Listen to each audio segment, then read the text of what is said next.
કાંકરેજ તાલુકાના અતિ વ્યસ્ત એવા કંબોઈ 4 રસ્તા પર ચોમાસાની શરૂઆતમાં જ વરસાદી પાણી ભરાવા અને ભયાનક ગંદકીના કારણે સ્થાનિક રહીશો, વેપારીઓ અને મુસાફરો નરકાગાર જેવી સ્થિતિ ભોગવવા મજબૂર બન્યા છે. પ્રાપ્ત વિગતો અનુસાર કંબોઈ 4 રસ્તાની આસપાસ આવેલી દુકાનો આગળ અને મુખ્ય માર્ગોની સાઈડમાં વરસાદી પાણીનો યોગ્ય નિકાલ ન થતા સમગ્ર વિસ્તાર ગંદકીથી ખદબદી રહ્યો છે. એટલું જ નહીં, રોડ કિનારે કચરાના મસમોટા ઢગલા ખડકાયા છે, જેના પર ગંદા પાણી ફરી વળતા ભારે દુર્ગંધ ફેલાઈ રહી છે. આ તરફ હાઈવે પરથી પસાર થતા ભારે વાહનોની ઝડપી અવરજવરના કારણે ધૂળની ડમરીઓ ઉડી રહી છે, જે વાહન ચાલકો અને આજુબાજુના રહીશો માટે શ્વાસ લેવામાં ભારે મુશ્કેલી ઊભી કરી રહી છે.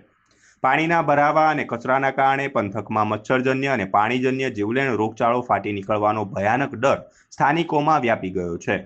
ગંદા પાણી અને કચરાના નિકાલ માટે તંત્ર દ્વારા કોઈ વૈકલ્પિક વ્યવસ્થા કરવામાં ન આવતા પરિસ્થિતિ દિન પ્રતિદિન વધુ વણસી રહી છે. તંત્રની આ ઘોર નિષ્ક્રિયતા સામે સ્થાનિક લોકોમાં હવે ભારે આક્રોશ જોવા મળી રહ્યો છે. સ્થાનિકોએ આકરા મૂડમાં આવીને તાત્કાલિક ધોરણે પાણીના નિકાલ અને યુદ્ધના ધોરણે સફાઈ કામગીરી હાથ ધરવાની ઉગ્ર માંગ કરી છે, જેથી કરીને કોઈ મોટો રોગચાળો ફેલાતો અટકાવી શકાય. હવે જોવાનું એ રહેશે કે ઊંઘતું તંત્ર આ જનતાની રાડ સાંભળે છે કે પછી કોઈ મોટી હોનારતની રાહ જોવાય છે.